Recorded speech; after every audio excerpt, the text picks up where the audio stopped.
Bienvenidas y bienvenidos a su programa de Historia, Ciencias Sociales y algo más. Un espacio de análisis, reflexión y diálogo donde el pasado y el presente se encuentran para ayudarnos a comprender el mundo en que habitamos.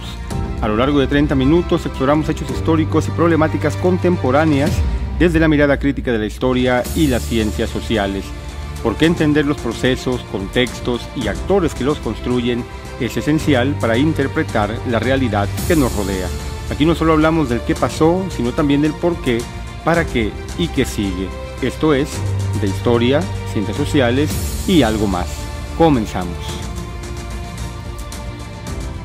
¿Qué pasaría si mañana te dijeran que por ley nadie menor de 16 años puede tener redes sociales? No es un ejercicio de ciencia ficción. En Europa, el Parlamento ha pedido subir la edad mínima a 16 años y prohibir algoritmos que premian la adicción y la puesta de atención dirigida a menores. En Australia, una ley que entra en vigor ahora mismo va a obligar a cerrar las cuentas de quienes tengan menos de esta edad en plataformas como Instagram, TikTok o Facebook, con multas millonarias para las empresas que no cumplan. Todo esto no son solo debates morales entre padres e hijos, son discusiones sobre quién manda realmente en la plaza pública digital. Mientras tanto, muchas familias sienten que van tarde ante algo que ya se les fue de las manos. Se habla de adicción a las pantallas, de depresión y ansiedad en adolescentes, de jóvenes que pasan horas deslizando el dedo hacia arriba, atrapados en contenidos cada vez mucho más extremos. En su investigación sobre plataformas digitales, Hannah Messler y David García muestran que los algoritmos no inventan de la nada el odio o la polarización, pero sí refuerzan de manera sistemática tendencias sociales ya existentes, conectando el deseo de atención con modelos de negocio que premian lo más escandaloso, lo más emocional, lo más divisivo. No se trata solo de lo que hacen los usuarios, sino de cómo las plataformas han aprendido a explotar nuestras vulnerabilidades. Al mismo tiempo, empiezan a acumularse estudios que miran específicamente a los jóvenes. En su obra La paradoja de la polarización, redes sociales, jóvenes votantes y los desafíos de la sociedad abierta, Gil Baptista Ferreira y Lorenzo Silva Ferreira muestran cómo ciertos espacios digitales como la red X se asocian con niveles más altos de polarización afectiva entre jóvenes que apoyan narrativas de derecha radical, en comparación con otras plataformas, por ejemplo como Instagram. No están describiendo una curiosidad estadística, están señalando que la arquitectura algorítmica de cada red moldea de forma distinta la manera en que los jóvenes sienten y piensan la política. Otros trabajos se preguntan qué pasa cuando una mezcla de algoritmos, identidad y malestar se mueve hacia posiciones extremas.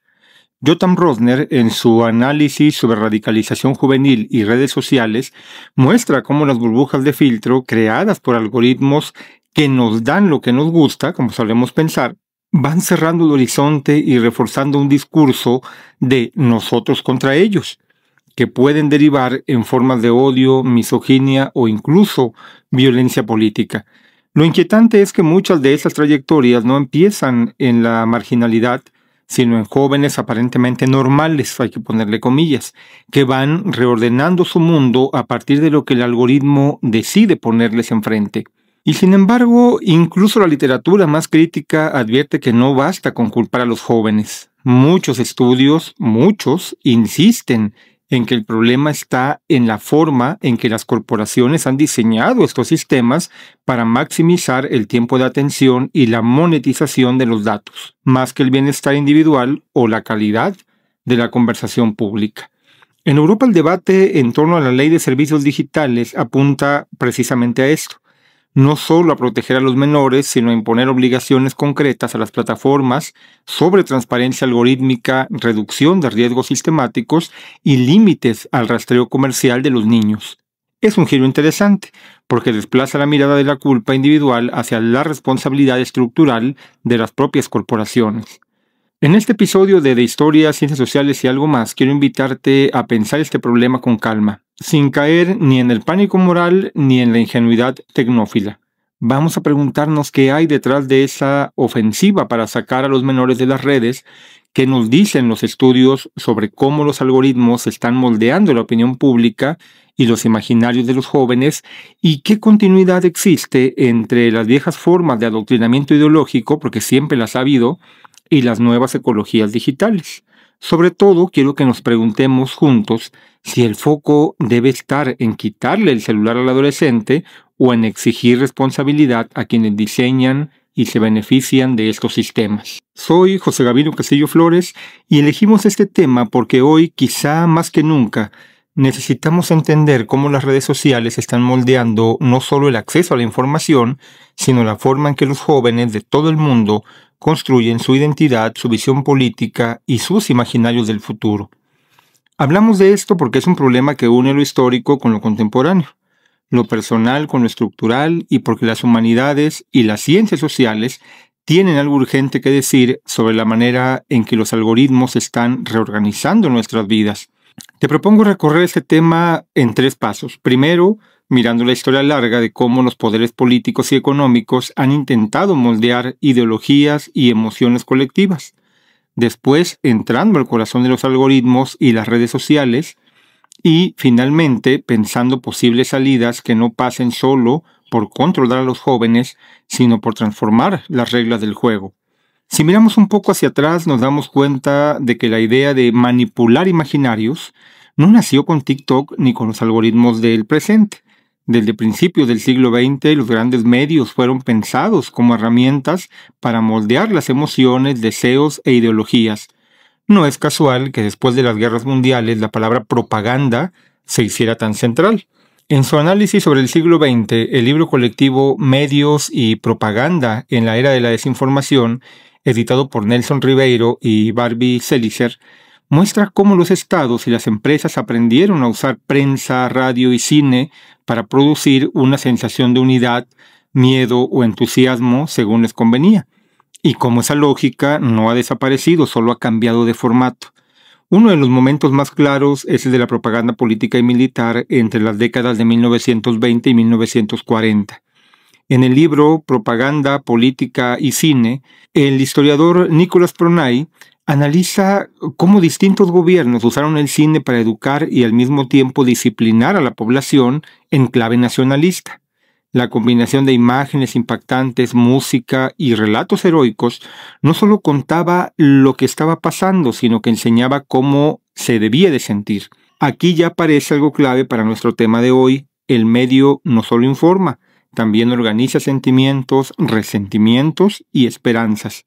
En paralelo a la propaganda estatal, se fue consolidando otro tipo de manipulación más sutil ligada al consumo. El publicista Edward Bernays, que muchos consideran el padre de las relaciones públicas, entendió muy pronto que no se trataba solo de vender productos, sino de asociarlos con deseos profundos. La famosa campaña publicitaria de las Antorchas de la Libertad, en la que un grupo de mujeres marchó fumando cigarrillos en una pasarela pública para vincular el tabaco con la emancipación femenina, es un ejemplo clásico de cómo los medios y la publicidad se dirigen a las y los jóvenes. Esto con la intención de modelar nuevas identidades de género y consumo. No solo es un acto espontáneo, fue un guión pensado para las cámaras, para la prensa, para construir la imagen de que fumar era moderno, valiente y libertador. Detrás de esas prácticas, los teóricos empezaron a preguntarse qué estaba pasando con la cultura misma. En su ensayo La industria cultural, ilustración como engaño de masas, Max Horkheimer y Theodor Adorno argumentan que las industrias culturales, desde el cine hasta la radio, convierten la cultura en mercancía estandarizada y la ponen al servicio de la reproducción del orden social. Lo interesante para nuestro tema de hoy es que ellos ya veían cómo los productos culturales, que parecían hechos para entretener a los jóvenes, funcionaban también como mecanismos de conformismo, reduciendo el espacio para pensar y sentir de otro modo. Más adelante, desde los estudios culturales británicos, Stuart Hall dio un giro importante en su modelo de decodificar, planteó que los medios no son simples tubos por donde pasa la realidad, sino espacios donde los hechos son convertidos en relatos, cargados estos de significados y lecturas preferentes. Es decir, Lo que vemos en una pantalla ya viene codificado desde ciertas posiciones de poder y nosotros como audiencias podemos aceptarlo, negociarlo o resistirlo. Esta idea es especialmente útil cuando pensamos en jóvenes que hoy construyen sus identidades políticas y culturales en redes, porque nos recuerda que cada video, cada meme y cada noticia viene con una propuesta de cómo entender el mundo. Alrededor de Hall se fue formando toda una tradición que miró específicamente a las juventudes. En la investigación Subcultura, el significado del estilo, Dick Hebditch analizó cómo las subculturas juveniles británicas de la posguerra, como los mods, los punks o los skinheads, usaban la ropa, la música y los gestos como formas simbólicas de resistencia, pero también se dio cuenta de que estas mismas formas eran rápidamente absorbidas y vendidas de regreso como moda por la industria cultural. Ahí aparece una tensión que hoy reconocemos en las redes sociales. Lo que los jóvenes crean como expresión propia se convierte por las corporaciones, por las empresas, rápidamente en contenido explotable, en tendencia, en mercancía. La investigación histórica sobre propaganda muestra además que la juventud ha sido un blanco privilegiado, no solo porque se le ve como fácil de influir, sino porque se sabe que ahí se disputa el futuro. Los estudios mencionados en el libro Medios y Propaganda en la Era de la Desinformación muestran cómo las campañas del siglo XX, desde el cine decíamos, hasta la publicidad del tabaco, construyeron modelos de masculinidad, feminidad, patriotismo y éxito dirigidos explícitamente a los más jóvenes, vinculando así consumo, nación e identidad. Hoy, cuando pensamos en adolescentes frente a un feed infinito, esa historia pesa más de lo que parece. No empezamos de cero, hay una larga experiencia de ensayo y error en manipular deseos juveniles a través de las imágenes. Aquí es donde la historia y las ciencias sociales se vuelven fundamentales para nuestro episodio. La historia nos permite ver que lo que llamamos problema de las redes forma parte de una línea larga de intentos por modelar ideologías, emociones y comportamientos a través de tecnologías de comunicación cada vez más sofisticadas. Y las ciencias sociales, desde la sociología hasta los estudios de comunicación, nos ofrecen herramientas para entender cómo se construye la opinión pública, cómo se definen las normalidades juveniles y cómo se legitiman ciertas formas de poder. Cuando traemos al presente estas discusiones sobre propaganda, industria cultural y subculturas, lo que estamos haciendo es preguntarnos si las redes sociales no son, en realidad, la última versión de una vieja historia, la de actores económicos y políticos que disputan la mente y el corazón de los jóvenes utilizando los medios disponibles en cada época. Si entendemos esa genealogía, podemos mirar los algoritmos de hoy con menos ingenuidad. No son solo líneas de código que recomiendan, entre comillas, cosas neutras. Son herederos de un siglo de experimentos en cómo captar atención, dirigir emociones y convertirlas en beneficios económicos o en apoyo político. Y justo desde ahí podemos, en la siguiente parte de este episodio, entrar a fondo en cómo funcionan estas redes actuales, cómo se combinan con bots, con desinformación y con modelos de negocio que ponen la mirada una vez más sobre los cuerpos y las mentes de los más jóvenes. Si hoy abrimos cualquier red social, es fácil sentir que estamos ante un torrente incontrolable de imágenes, opiniones, noticias y por supuesto emociones. Pero detrás de ese caos aparente hay un orden preciso, un sistema que decide qué vemos primero, qué queda oculto y qué se vuelve viral. Ese sistema se llama algoritmo. Y aunque a veces se presenta como una especie de máquina neutral, en realidad responde a intereses comerciales muy claros. Como lo demuestran las investigaciones recientes de la socióloga digital Dana Boyd, las plataformas están diseñadas para capturar atención, no para promover bienestar. Y eso cambia todo el horizonte en el que los jóvenes se informan, se socializan y construyen identidad. En estudios realizados en la última década, Boyd insiste en algo que para nuestro tema es medular.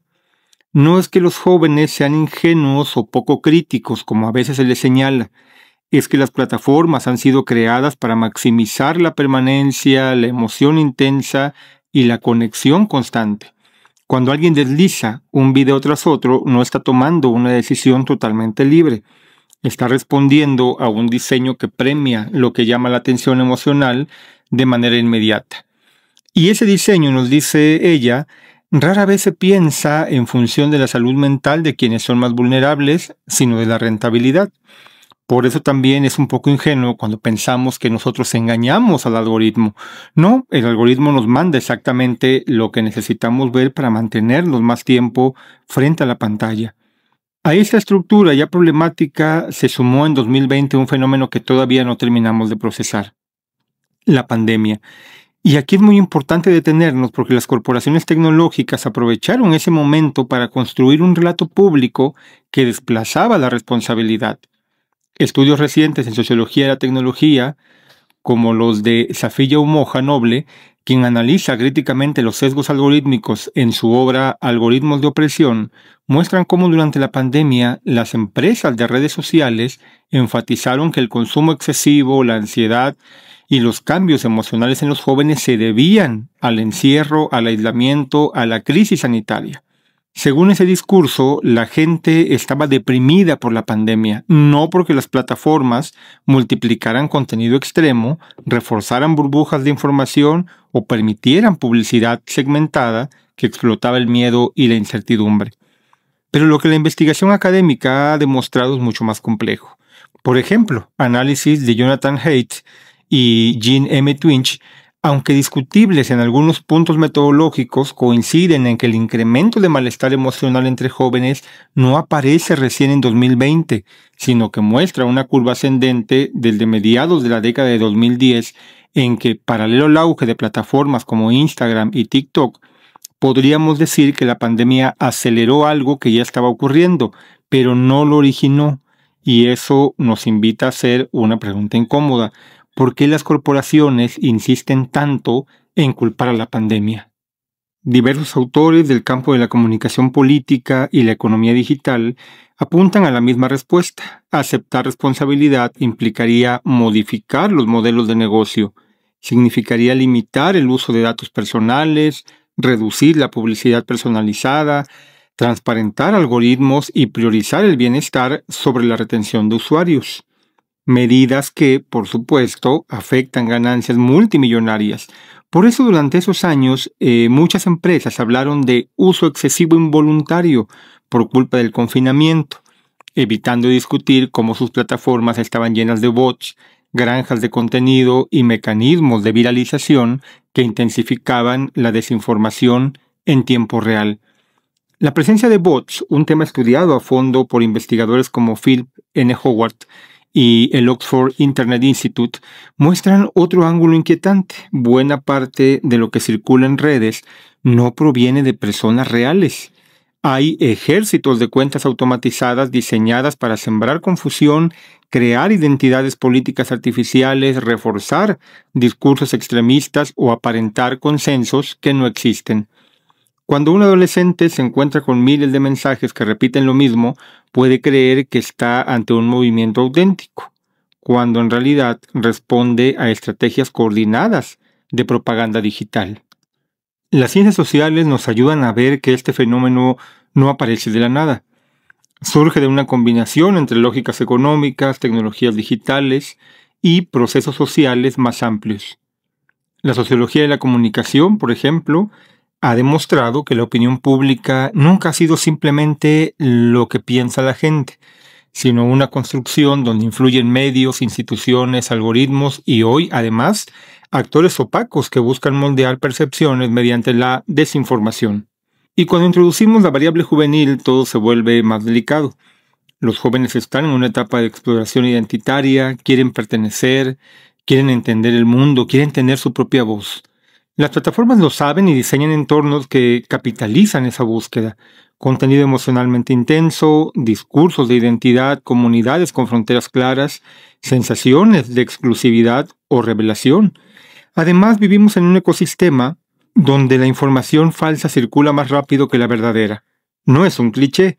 Investigaciones en ciencia de redes lo han demostrado. Lo falso viaja con mayor velocidad porque suele ser más sorprendente, más novedoso, más emocional. Y los algoritmos, como buenos optimizadores de atención, identifican esas cualidades y las elevan al centro del escenario. Así, los jóvenes no reciben lo más importante, sino lo más viral. y no siempre distinguen que detrás de esa viralidad hay intereses políticos, económicos o identitarios. Como ustedes pueden imaginar, por tanto, nuestros jóvenes están expuestos, todos nosotros en realidad, a contenido con alta capacidad de intensidad emocional. Díganme ustedes si no se entiende mejor así, porque la ansiedad es hoy en día uno de los problemas más capitalizables por parte de los medios digitales. Por eso es tan importante traer a la conversación la historia y las ciencias sociales, porque nos recuerdan que esto no es culpa de una generación distraída ni de un virus que encerró al mundo. Esto tiene raíces estructurales, modelos de negocio basados en datos, una industria que monetiza el conflicto y un ecosistema digital donde las emociones más intensas se vuelven moneda de cambio. Entenderlo nos permite dejar de responsabilizar a los jóvenes y empezar a mirar allí donde realmente está el poder, en las corporaciones que diseñan, regulan o desregulan la arquitectura de nuestra vida digital. A esta altura, quizá tú que escuchas ya te has hecho la misma pregunta que yo y que nos hacemos todos. ¿Y ahora qué? Porque no basta con diagnosticar el problema. Necesitamos pensar qué implica vivir en un ecosistema donde las redes sociales moldean imaginarios, identidades y emocionales juveniles de maneras que muchas veces no elegimos. Y aquí es donde las ciencias sociales vuelven a ponerse al frente. No para darnos respuestas simplistas, sino para ayudarnos a pensar desde la complejidad y la historia. Una línea de investigación que ha cobrado fuerza en los últimos años, especialmente desde autoras como Shoshana Zuboff, en este texto que ya hemos mencionado, La era del capitalismo de la vigilancia, es la que nos invita a mirar la estructura económica detrás de las plataformas. Zuboff muestra que el problema no es solo lo que los jóvenes consumen, sino lo que las empresas extraen de ellos: datos personales, patrones emocionales, ritmos de sueño, hábitos de navegación, estados de ánimo, etc. Esta información se convierte en predicciones y esas predicciones en mercancía. Lo inquietante es que en este modelo, cuanto más vulnerable es el usuario, más valiosos son sus datos. Los jóvenes, por su intensidad emocional y su actividad constante, se vuelven un recurso rentable. Esto abre un dilema ético muy profundo, porque si las plataformas ganan cuando la gente pasa más tiempo enganchada, llamémosle así, ¿qué incentivo real tendrían para promover una relación sana con la tecnología? Diversos estudios en ética digital, como los de Carissa Bellis, en una investigación titulada La privacidad es poder, muestra que estas empresas no solo recopilan datos, sino que los integran en sistemas de toma de decisiones que afectan publicidad, contenido y visibilidad.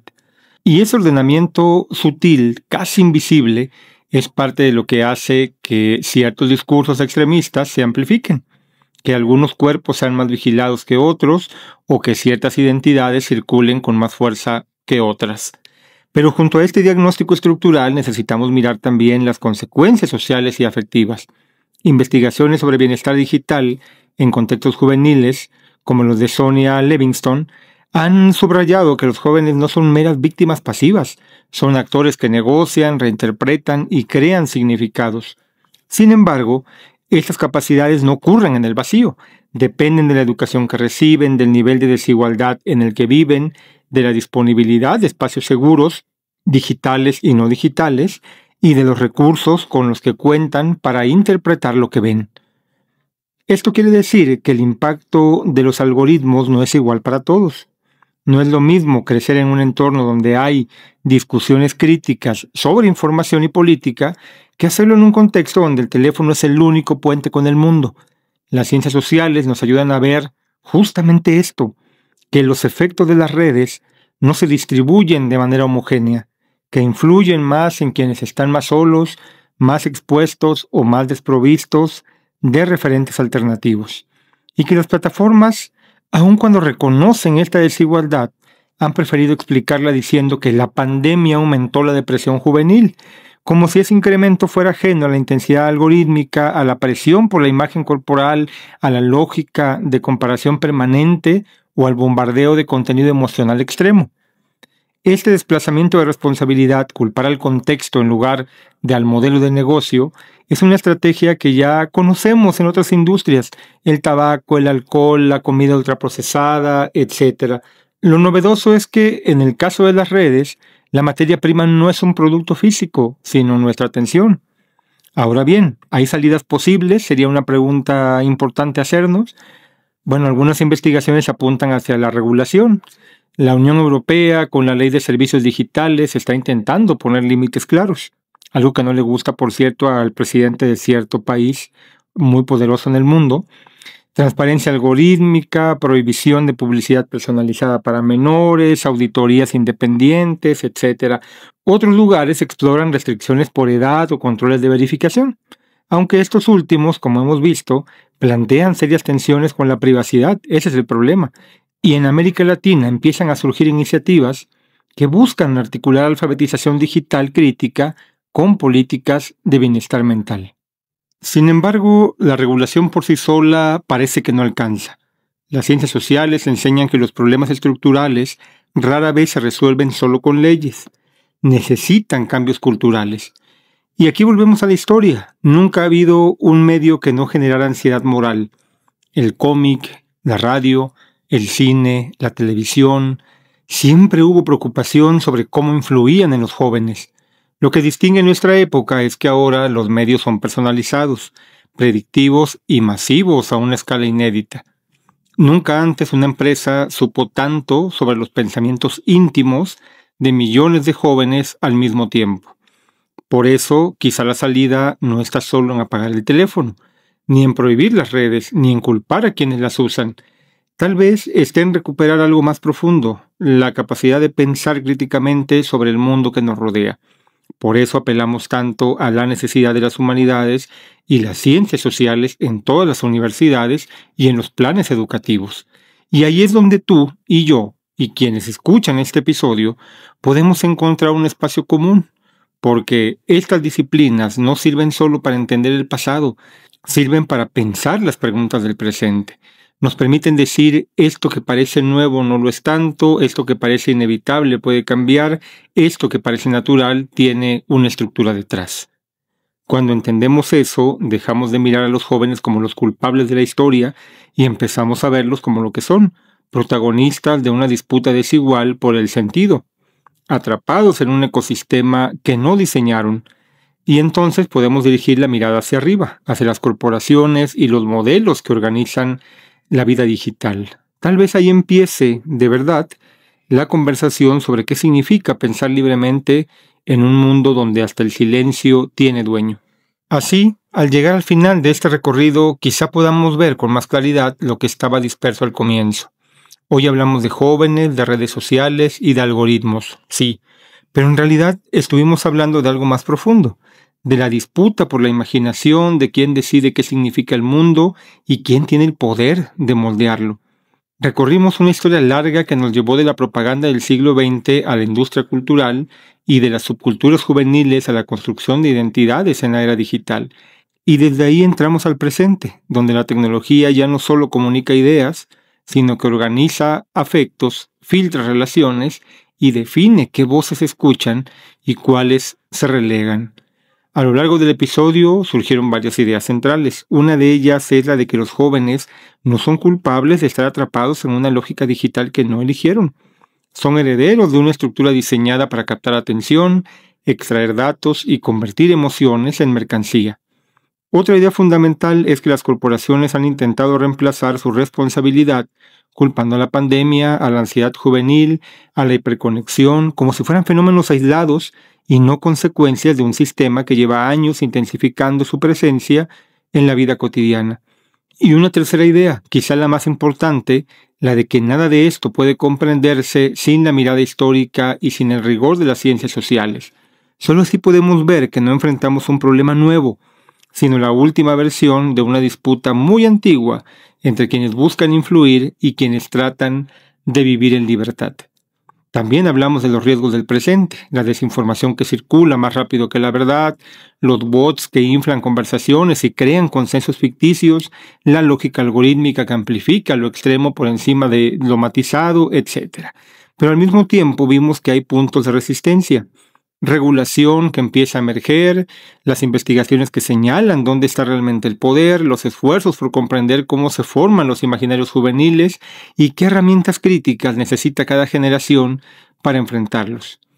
Si algo quisiera que quedara en este episodio muy presente es la idea de que pensar críticamente no es una tarea secundaria, es un acto de defensa, de resistencia incluso. Esto no significa demonizar la tecnología ni idealizar un pasado sin pantallas. Significa reconocer que la libertad, ese horizonte que tanto evocamos, no es solo la capacidad de elegir, sino la posibilidad de comprender. Y en un mundo donde los algoritmos deciden qué vemos, a quién escuchamos y cómo nos sentimos, comprender es una forma, como ya lo dije, de resistencia. Soy José Gavino Castillo Flores y te agradezco muchísimo por acompañarme en este episodio de Historia, Ciencias Sociales y algo más. Gracias por escuchar, por pensar conmigo, por no dar por sentado lo que aparece en nuestras pantallas.